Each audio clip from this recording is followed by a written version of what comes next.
I found out someone was stealing my water when my well pump started running during the 3 hours.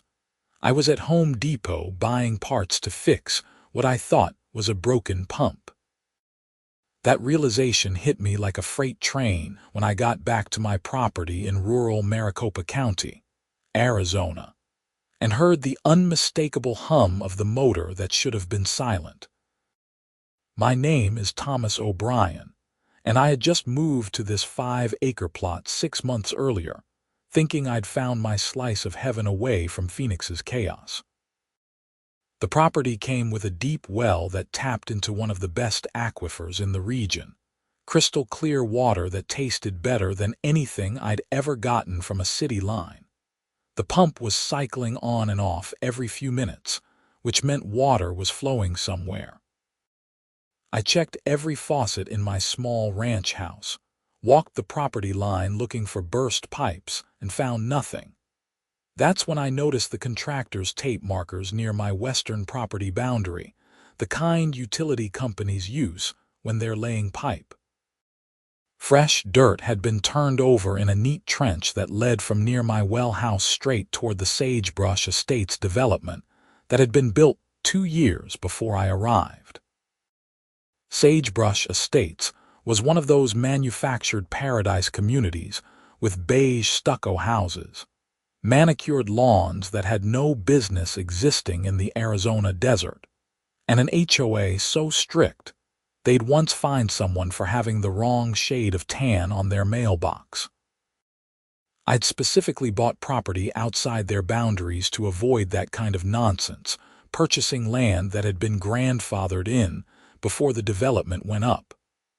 My property sat on a small hill, and apparently, my well was even better positioned than I'd realized.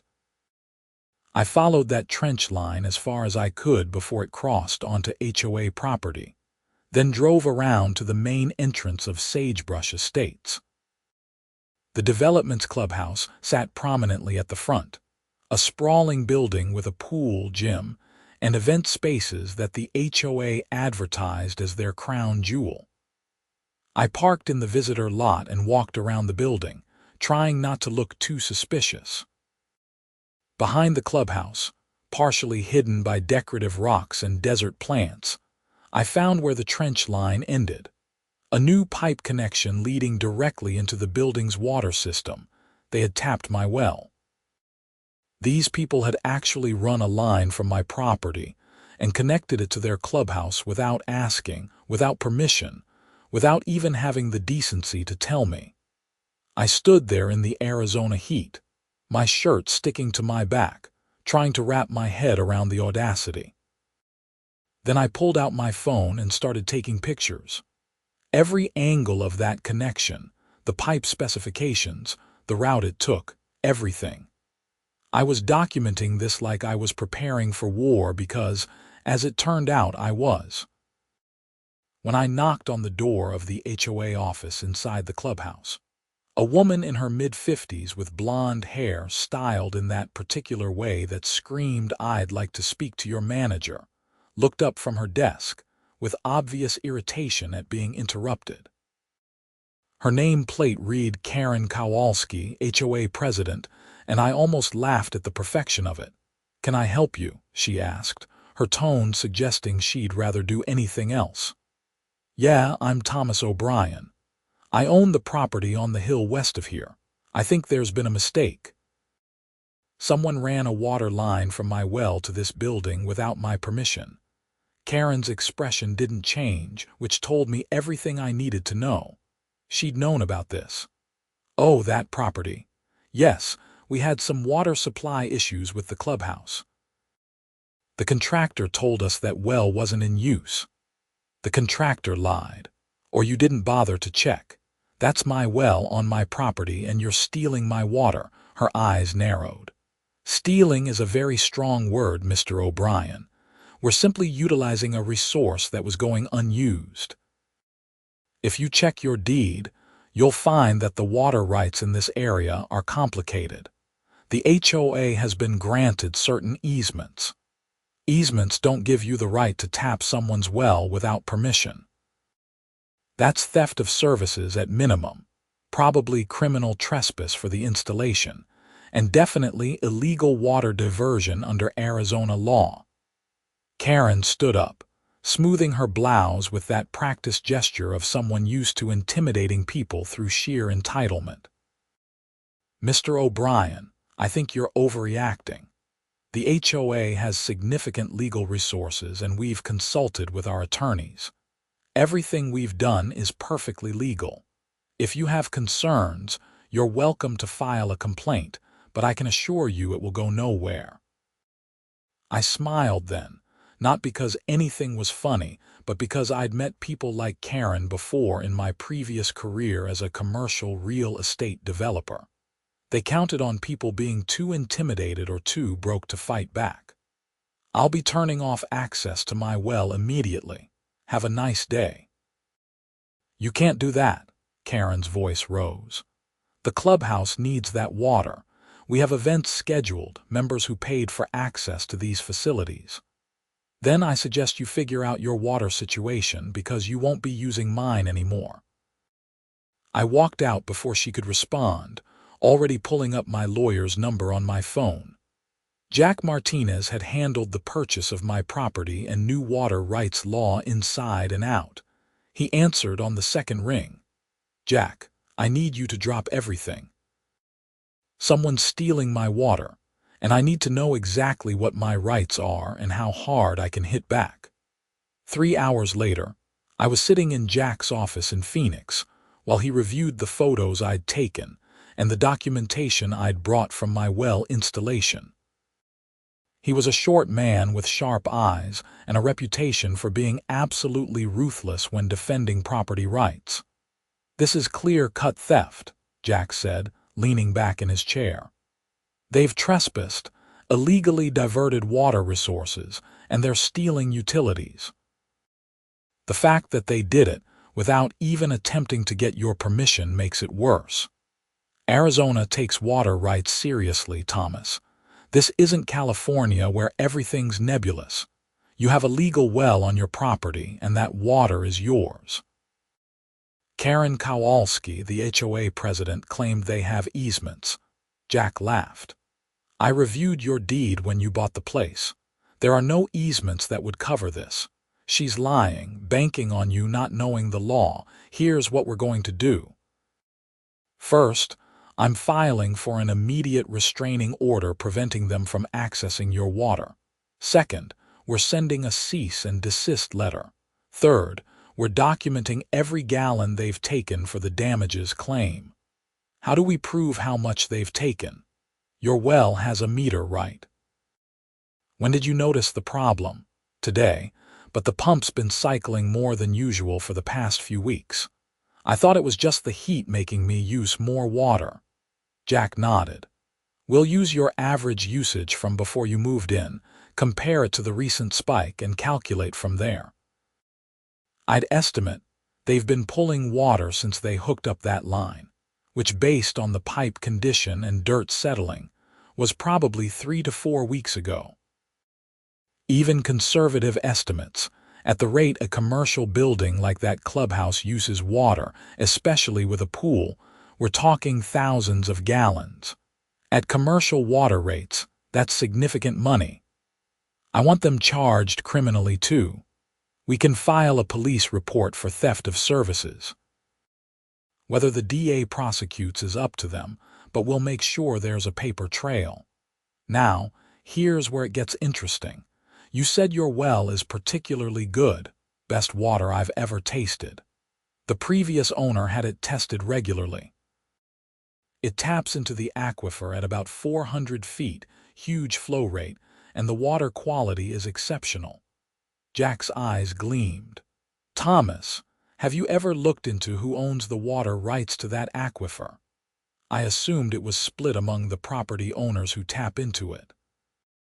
In Arizona, groundwater rights are complex. Let me do some research. If that aquifer doesn't have clearly assigned ownership beyond individual well rights, there might be an opportunity here. Give me a few days.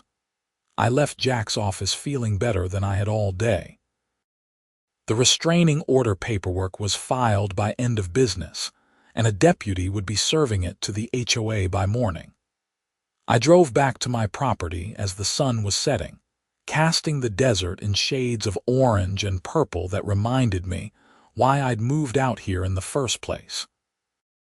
Before I went to bed, I shut off the valve that controlled the line running toward the HOA property. Let them figure out their water situation without stealing from me. My phone started ringing at 6 a.m. I ignored it. It rang again at 6:15, 6:30, and 6:45. Finally, I answered. "Mr. O'Brien, this is Karen Kowalski. You need to turn the water back on immediately. You're in violation of our agreement." "We don't have an agreement, Karen. We never had an agreement. You stole my water." "Our attorney says we have every right to access that water source based on historical usage patterns and community need." I laughed. "Your attorney is wrong. In fact, my attorney filed for a restraining order yesterday. You should be receiving service this morning. If you access my well again, you'll be in contempt of court. Have a nice day." I hung up while she was still sputtering. The phone rang again, but I put it on silent and went about my morning routine. I had my coffee on the back porch, watching the sunrise and listening to the desert wake up. Around 8:30, I saw a sheriff's deputy's vehicle pull into the Sagebrush Estates entrance. Service of process was happening. Jack called me at 9. "The restraining order is served. They're prohibited from accessing your well or your property.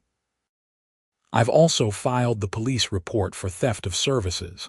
The detective assigned to it wants to talk to you this afternoon." That was fast. Water theft is a big deal in Arizona, Thomas. We're a desert state.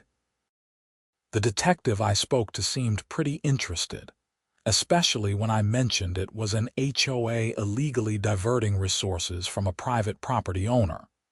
Apparently, there's been an uptick in HOA-related complaints lately, and the department is taking them more seriously. The detective, Maria Sanchez, met me at my property that afternoon. She was a no-nonsense woman in her 40s who walked the property line with me, examined the tap point, and took her own photos. "How much water are we talking about?" she asked. Based on my meter readings and typical commercial usage, probably 4,000 to 5,000 gallons over the past 3 weeks, maybe more if they've been filling their pool. Detective Sanchez whistled. "That's substantial. At commercial rates, you're looking at a few $100s in theft, maybe more depending on how we calculate damages. The trespass and illegal installation make it worse. I'm going to talk to the HOA board and the contractor who did the work. If the contractor knew they didn't have permission, they could be liable too." The HOA president, Karen Kowalski, claimed their attorney said it was legal. Then their attorney gave them bad advice, or more likely, they misrepresented the situation to their attorney. "I'll be in touch, Mr. O'Brien. Keep documenting everything, don't let them on your property, and if they contact you, keep records of that too." Over the next week, things escalated.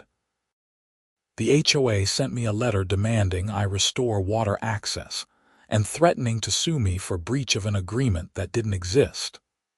Jack responded with a detailed letter outlining every law they'd broken and informing them we'd be pursuing damages. Karen Kowalski showed up at my property twice, both times staying just off my land, but yelling across the boundary about how I was being unreasonable and hurting the community. The second time, I recorded her rant on my phone. She was red-faced, gesturing wildly, going on about property values and community standards and how people like me were ruining the neighborhood by being selfish. I just stood on my porch and let her tire herself out. "You done?" I asked when she finally paused for breath. "The HOA will not forget this, Mr. O'Brien. We have ways of making life difficult for people who don't cooperate with community interests." "Is that a threat?" "It's a promise. Enjoy your isolation out here." She stormed off, and I sent the video to Jack and Detective Sanchez. Threatening behavior wasn't going to help the HOA's case. 2 weeks after I discovered the theft, Jack called me with excitement in his voice. "Thomas, get down to my office. Now, I found something interesting about that aquifer." I made the drive to Phoenix in record time. Jack had papers spread across his conference room table, geological surveys, water rights documents, and property maps. "Okay, here's the situation," Jack started, pointing at a geological survey. "The aquifer your well taps into is called the Copper Basin Aquifer. It's a relatively small but very productive underground water source that runs beneath your property and extends east under sagebrush estates and a few other properties. Now, here's where it gets interesting. In Arizona, we have a complex system of water rights. Surface water is heavily regulated, but groundwater falls under a different set of rules. I know I have rights to pump from my well. You do. But here's the thing. The ownership of the aquifer itself, the actual underground water source, has never been clearly established. The properties above it have pumping rights, but no one has ever filed for ownership of the aquifer as a resource. It's one of those gaps in the legal system that happens with smaller water sources. The big aquifers around Phoenix have clear ownership structures, but this one fell through the cracks. I started to see where he was going. Can someone claim ownership?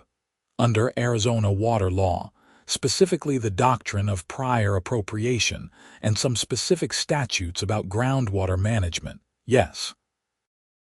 It requires filing with the Arizona Department of Water Resources, demonstrating beneficial use and going through a bureaucratic process, but it's possible. And Thomas, because your well was the first permitted well on this aquifer, dating back to 1987 when the property was originally developed, you have the strongest claim. If I own the aquifer, not just my well rights, but the actual water source, then everyone else who wants to pump from it needs your permission. The HOA, their residents, anyone else with wells tapping that aquifer, they'd all be extracting your water. I sat down, my mind racing. How much would this cost? The filing fees are minimal, maybe a few $1,000s. The real cost is in the legal work to make sure it's airtight, the surveys to map the aquifer boundaries, and preparing for the inevitable challenges. We're looking at maybe $50,000 to $70,000 in total costs, and the process could take 6 to 9 months. Do it. File everything. I want ownership of that aquifer. Jack grinned. I was hoping you'd say that. I've already started preliminary work. There's something else you should know. I did some research on sagebrush estates. Their development used up their initial water allocation faster than projected. The pool, the landscaping that's completely inappropriate for desert climate, and the clubhouse facilities are draining their resources. They've been looking at options to increase their water supply. That's probably why they tapped your well. They're desperate. How desperate? Their backup plan was to buy water rights from the city, which would cost them a fortune and require infrastructure they don't have. Your well was a cheap, illegal solution. Now that we've shut that down, they're in trouble. The clubhouse pool has already been closed because they don't have enough water to maintain it. I felt a savage satisfaction at that. Good. Let them figure out how to fix the problem they created. Over the next 3 months, Jack worked on the aquifer ownership filing while the criminal case against the HOA moved forward. Detective Sanchez discovered that Karen Kowalski had specifically instructed the contractor to tap my well, telling him that the HOA had verbal permission from me. The contractor, wanting the job, hadn't verified this. He was now cooperating with the investigation to avoid charges himself.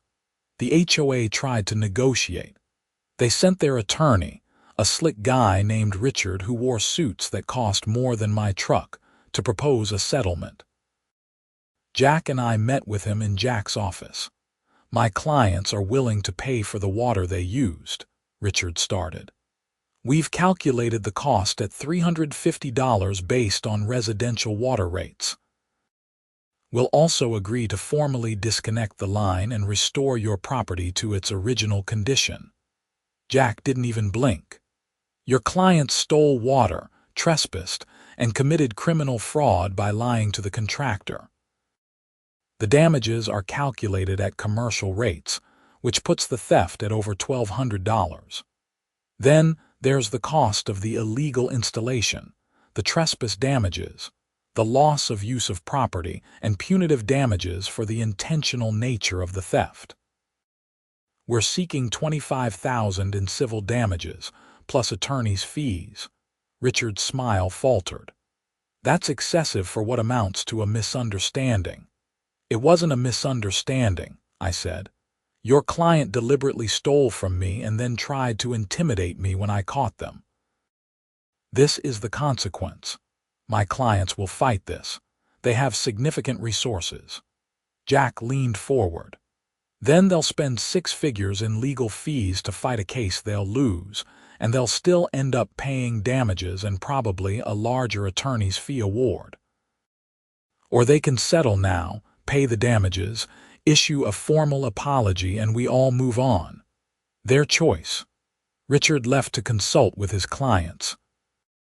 2 days later, they rejected the settlement offer and filed a countersuit claiming I was interfering with their property rights by denying access to a shared resource. It was nonsense, but it meant we were going to court. Fine by me. While the lawsuit crawled through the system, my Aquifer ownership application was moving forward. Jack had hired hydrologists to map the aquifer, establishing its boundaries and capacity. The Copper Basin Aquifer was larger than we'd initially thought, extending under not just sagebrush estates, but also parts of 2 other developments. In total, there were 47 permitted wells drawing from it, including my own. The Arizona Department of Water Resources scheduled a hearing on my ownership application. Notice was sent to every property owner with a well tapping the aquifer, which meant the HOA and a lot of other people suddenly realized what I was doing. Karen Kowalski showed up at my property again, this time with 3 other HOA board members. I saw them coming and met them at the property line with my phone already recording. "You can't be serious about this aquifer claim," Karen said, skipping any pleasantries. "You're trying to hold the entire community hostage. I'm claiming ownership of a resource I have the legal right to claim. Maybe you should have thought about that before you stole from me. We'll fight this. Every property owner with a well will fight this. You'll never win." "Then I guess we'll see what the state decides. Now get off my property line before I call the sheriff." They left, but not before Karen shouted back, "You're going to regret this." The hearing at the Department of Water Resources was held in Phoenix on a sweltering July morning. The conference room was packed with property owners, HOA representatives, and attorneys. Jack and I sat at one table while a dozen lawyers representing various interests lined up at others. The hearing officer, a stern woman named Patricia Chen, reviewed the materials for over an hour before addressing the room. "Mr. O'Brien's application for ownership of the Copper Basin Aquifer is unusual but not unprecedented. Arizona water law allows for the establishment of ownership over groundwater resources under specific circumstances. The question before this hearing is whether Mr. O'Brien meets those circumstances. For the next 4 hours, we presented evidence. Jack argued that my well's seniority, dating back to 1987, combined with continuous beneficial use, and the lack of any previous ownership claims, established my right to the aquifer. The hydrological surveys showed clear boundaries and demonstrated that this was a distinct water source, not part of a larger regional system. The opposing attorneys argued that groundwater should remain a shared resource, that granting individual ownership would set a dangerous precedent, and that my claim was retaliatory rather than based on legitimate interest. Karen Kowalski even testified that I was doing this out of spite for a simple misunderstanding about water usage. Jack's cross-examination of Karen was brutal. Mrs. Kowalski, you testified this was a misunderstanding. Did you or did you not instruct a contractor to tap into Mr. O'Brien's well without his permission? We believed we had the right to access that water. That's not what I asked. Did you instruct the contractor to physically connect to Mr. O'Brien's well? Yes, and did you at any time seek Mr. O'Brien's permission? We didn't think it was necessary. So you knowingly accessed his property and his well without permission. That's not a misunderstanding, Mrs. Kowalski. That's theft. The hearing officer cut off the cross-examination there, but the damage was done. Karen's credibility was shot. Patricia Chen took everything under advisement and said a decision would be issued within 60 days. We left the hearing with no clear indication of which way it would go, but Jack was optimistic. You did well in there, he said as we walked to our cars. And Karen's testimony helped us more than it helped them. She essentially admitted to intentional theft on the record. The criminal case was moving forward too. The Maricopa County Attorney's Office decided to prosecute the HOA for theft of services, criminal trespass, and fraud. It wasn't a major criminal case, but it was going to trial. Karen Kowalski, as the HOA president who had ordered the theft, was personally named in the charges along with the HOA as an entity. I attended the criminal trial in September. It lasted 3 days. The prosecutor presented the evidence of the illegal tap, the meter readings showing the stolen water, and the testimony from the contractor about how Karen had instructed him to access my well, while claiming she had my permission. Detective Sanchez testified about her investigation and the HOA's pattern of ignoring property rights. The defense tried to argue that this was a civil matter, not a criminal one, but the judge wasn't buying it. Arizona law was clear that theft of utilities was a criminal offense, and the intentional nature of the HOA's actions made it worse. The jury deliberated for less than 4 hours before returning guilty verdicts on all counts. Karen Kowalski sat stone-faced as the verdict was read. The HOA was fined $50,000, and Karen personally was sentenced to 6 months probation and 200 hours of community service. It wasn't jail time, but it was something. Outside the courthouse, reporters approached me. The case had gotten local media attention as an example of HOA overreach. I kept my comments brief. I'm satisfied with the verdict. No one should be able to steal from their neighbors and get away with it, not even an HOA. The civil lawsuit was still pending, but the criminal conviction made settling it much more attractive for the HOA. Richard, their attorney, called Jack the day after the verdict. My clients are willing to settle for the $25,000 in damages, plus attorney's fees, plus the cost of restoring Mr. O'Brien's property. They'll also issue a formal written apology. Jack put him on speaker so I could hear. The offer has changed, Richard. The Aquifer ownership hearing decision will be coming down soon. If my client wins that, the damages calculation changes significantly. What are you talking about? If Mr. O'Brien owns the aquifer, then your clients and every other property owner tapping into it have been stealing his water. The damages could be in the hundreds of thousands. Richard was quiet for a long moment. You're bluffing. There's no way the state grants that ownership claim. Then I guess we'll wait and see. No settlement until the hearing decision comes down. We waited. The 60-day window stretched to 70 days, then 80. I was starting to think the Department of Water Resources had forgotten about us when Jack called on a Tuesday morning in late October. We won. Patricia Chen issued her decision. You own the Copper Basin Aquifer. I had to sit down. Say that again. You own it, Thomas. The decision is 43 pages long, but the summary is that you met all the criteria for establishing ownership. The opposing arguments were insufficient, and the state has granted you ownership rights to the aquifer. Everyone else who wants to pump from it needs your permission. Holy hell. It gets better. There's a standard 60-day window for appeals, but after that, it's final. You need to start thinking about what you want to do with this. You could charge extraction fees, require licenses, set usage limits, whatever you want within reason. This is legitimate property now.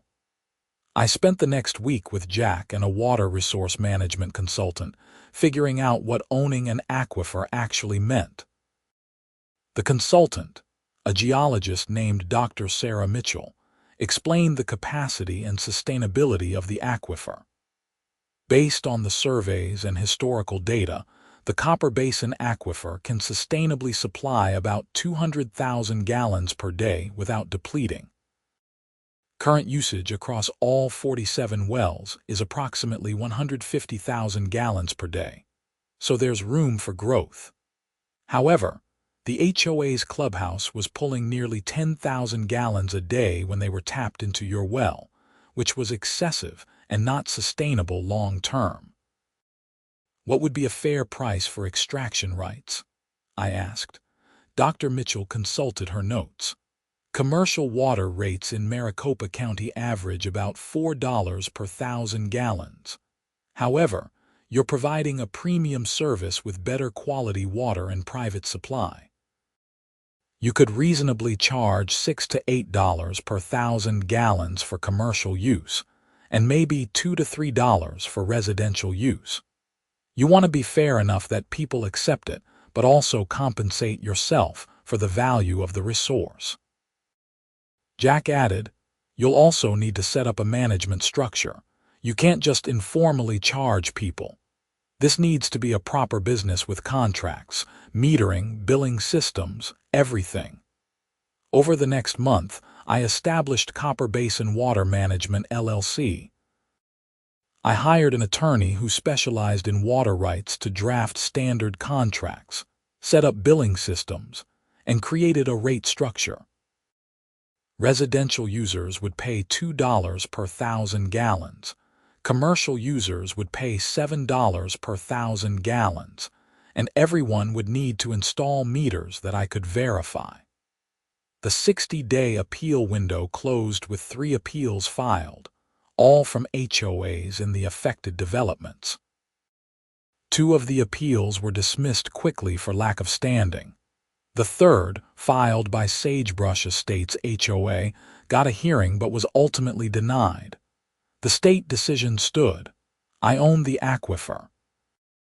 I sent out letters to all 47 well owners in November, informing them of the ownership change and the new requirement for licensing and extraction fees. The response was mixed. Most residential owners grumbled but signed the contracts. What choice did they have? Their wells were useless without access to the water source. The commercial users, mainly the 3 HOAs, were furious. Karen Kowalski requested a meeting. Against my better judgment, but with Jack present, I agreed. We met at a neutral location, a coffee shop in Phoenix. Karen looked like she'd aged 5 years since I'd first met her. The stress of the criminal conviction and the failure of the appeals had taken their toll. She sat across from Jack and me, her hands wrapped around a coffee cup. I want to apologize, she started, and I almost fell out of my chair. The board and I made a terrible mistake. We thought we were doing what was best for the community, but we were wrong. We violated your property rights and we're sorry. Okay, I said, not sure where this was going. The extraction fees you're charging are going to cost the HOA over $20,000 a year based on our current usage. That's not sustainable for us. Is there any way we can negotiate a lower rate? I looked at Jack, who gave a slight nod. We discussed this possibility.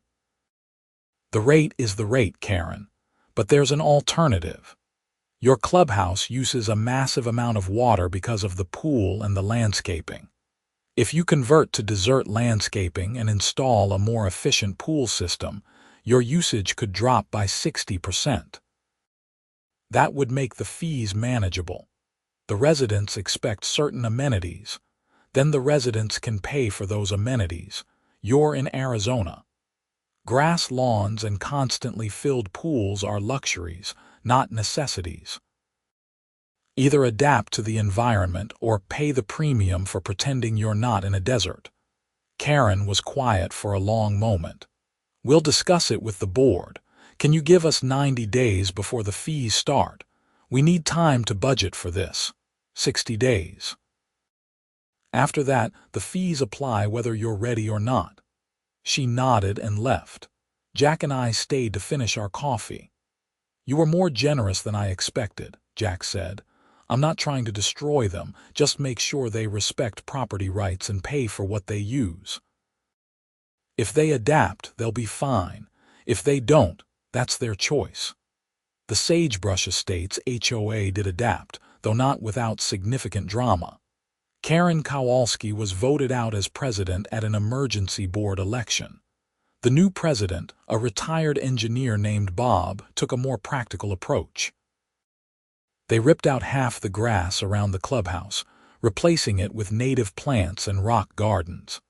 They installed a more efficient pool system and reduced the clubhouse's operating hours to cut water usage. Their extraction fees dropped to about $8,000 a year, which was manageable.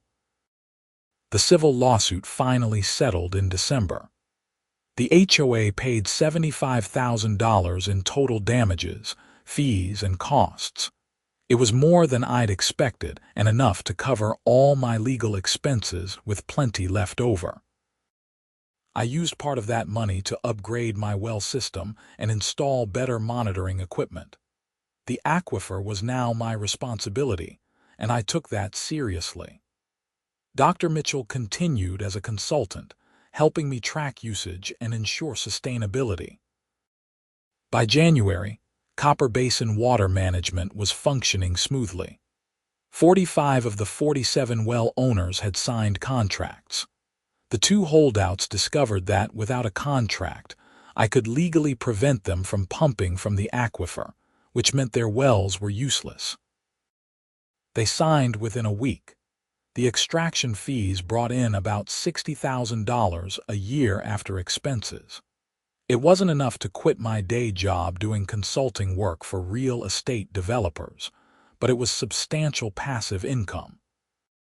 More importantly, it meant I had control over a valuable resource and could ensure it was managed sustainably. Karen Kowalski left the HOA board entirely in February. I heard through the grapevine that she'd sold her house in Sagebrush Estates and moved to Tucson. I didn't feel bad about that. She'd made her choices, and consequences followed. The story got picked up by some national news outlets as an example of property rights battles in the West. I did a few interviews, always emphasizing that this wasn't about revenge. It was about protecting your property and holding people accountable when they violate your rights. One interview with a reporter from a Phoenix TV station ended with her asking, "Do you have any regrets about how this all played out?" I thought about it. No, I regret that it was necessary. I wish the HOA had just asked for permission instead of stealing. But once they crossed that line, I had to defend my property. If you let people get away with violating your rights, they'll keep doing it. Sometimes you have to fight back, and you have to be willing to see it through to the end. That clip went viral, particularly in property rights and anti-HOA circles. I got emails from people around the country sharing their own HOA horror stories. I couldn't help all of them, but I tried to point them toward resources and attorneys who specialized in HOA disputes. Life settled into a new normal as spring arrived. I still lived on my 5 acres, still enjoyed the peace and quiet of rural Arizona. But now, I also managed an aquifer, dealt with contracts and billing, and occasionally fielded calls from well owners who had questions or concerns. The Sagebrush Estates Clubhouse reopened their pool in March, operating under their new reduced water usage model. I drove by one day and saw that the desert landscaping actually looked pretty good. Maybe better than the grass lawns they tried to force into existence. The desert, when you work with it instead of against it, has its own beauty. Bob, the new HOA president, called me in April. "Thomas, I wanted to give you an update. Our water usage is down 70% from where it was when Karen was in charge. The residents grumbled at first, but they're coming around. And our fees have actually gone down because we're not trying to maintain amenities that don't make sense for this climate." "That's good to hear, Bob. How's the community doing overall?" "Better. Getting rid of Karen helped. She was so focused on maintaining this perfect image that she lost sight of practicality. The new board is more focused on actual quality of life rather than appearances. We've even loosened some of the more ridiculous rules. People can have the wrong shade of tan on their mailboxes now without getting fined." I laughed. "Progress. Listen, I wanted to say thank you.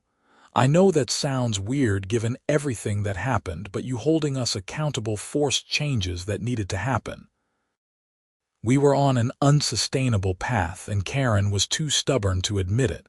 Sometimes it takes a crisis to force positive change. I appreciate you saying that, Bob. For what it's worth, I never wanted to be at war with the HOA. I just wanted to be left alone on my property." "I know. And for what it's worth, the new board has made it clear that we respect property boundaries. What happened before won't happen again." That conversation felt like the final piece clicking into place. The battle was over, and while there were no real winners in the traditional sense, at least there was resolution and, hopefully, some lessons learned. Dr. Mitchell and I did our quarterly aquifer assessment in May. We drove to various monitoring wells, checked water levels, and reviewed the usage data. Everything looked good. The aquifer was healthy, usage was sustainable, and water quality remained excellent. "You've done a good job managing this," Dr. Mitchell said as we wrapped up. "A lot of people in your position would have just maximized extraction fees without caring about sustainability. You've actually been conservative, which is the right approach for long-term resource management. The aquifer's not worth anything if it runs dry. Besides, these are my neighbors, even if we had a rough start. I want them to have water for the long haul." That's a healthier attitude than most water rights owners have. You should consider presenting at the Arizona Water Conference next year. Your case study would be valuable for others dealing with similar situations. I ended up doing that presentation the following February. Standing in front of a room full of water resource professionals, attorneys, and government officials, I told the story of how an HOA's theft led to me owning an aquifer. The response was overwhelming. People wanted to know the legal strategies, the management approaches, and how to handle conflicts with HOAs. The presentation led to consulting opportunities. Other property owners facing similar situations reached out, wanting advice on protecting their water rights. I couldn't help everyone, but I connected people with Jack and other attorneys who could guide them through the process. 2 years after I'd first discovered that illegal tap on my well, I stood on my back porch on a clear Arizona evening, watching the sunset paint the sky in impossible colors. The well pump hummed its steady rhythm, pulling water from the Copper Basin aquifer that I now owned and managed. In the distance, I could see the lights of sagebrush estates coming on as evening fell. My phone buzzed with an email notification. It was the monthly usage report from Copper Basin Water Management. 47 active contracts, sustainable usage levels, and fees that covered management costs with enough left over to make the whole thing worthwhile. Attached was a note from Bob letting me know the HOA had won an award from a conservation group for their water-efficient landscaping practices. I smiled and put the phone away. Sometimes justice takes a complicated path. Sometimes defending your property rights leads to unexpected outcomes. Sometimes the people who wrong you end up better off for being held accountable, even if they don't realize it at the time. The desert wind picked up, carrying the scent of creosote and sage. Tomorrow, I had a conference call with a property owner in Nevada who was dealing with a similar HOA water theft issue. Next week, Dr. Mitchell and I would conduct another aquifer assessment. The month after that, Jack and I were presenting at a property rights symposium in Denver. Life had gotten complicated in ways I never expected when I bought this property seeking simplicity. But it was good complicated, purposeful. I was protecting something valuable, helping others do the same, and ensuring that the resources we all depended on were managed responsibly. Karen Kowalski had thought she could intimidate me into accepting their theft. She'd been wrong. The HOA had thought their money and lawyers could overwhelm me. They'd been wrong too. What they'd failed to understand was that some battles aren't about resources or money. They're about principles. About standing up when someone tries to take what's yours. About holding people accountable for their actions. I'd bought this property to escape the chaos of Phoenix and the real estate development world. Instead, I'd ended up in the middle of a legal battle that made local news and changed water rights law in Arizona. I'd gone from a guy who just wanted peace and quiet to someone who owned an aquifer and helped others protect their property rights. The irony wasn't lost on me. But as I stood there watching the stars come out over the Arizona desert, I realized I wouldn't change any of it. The fight had been worth it. The outcome, unexpected as it was, felt right. My well pump shut off, its cycle complete. In the silence that followed, I could hear the distant sounds of the Sagebrush Estates community. Kids playing, dogs barking, the normal sounds of people living their lives. They had water because I allowed them to draw from the aquifer. They paid fair rates because I'd fought for ownership of that resource. And they were learning to live sustainably in the desert because someone finally forced them to respect the environment they'd chosen to live in. That was legacy enough for me. Inside my house, my laptop dinged with another message. It was from a reporter working on a follow-up story about HOA conflicts and property rights. She wanted to know if anything had changed in the past 2 years, if I had any updates to the story. I typed out a response. The situation has stabilized. The aquifer is healthy, the fees are working, and the community has adapted. Sometimes the best revenge isn't revenge at all. It's building something sustainable from the ashes of conflict and making sure everyone, including the people who wronged you, comes out better on the other side.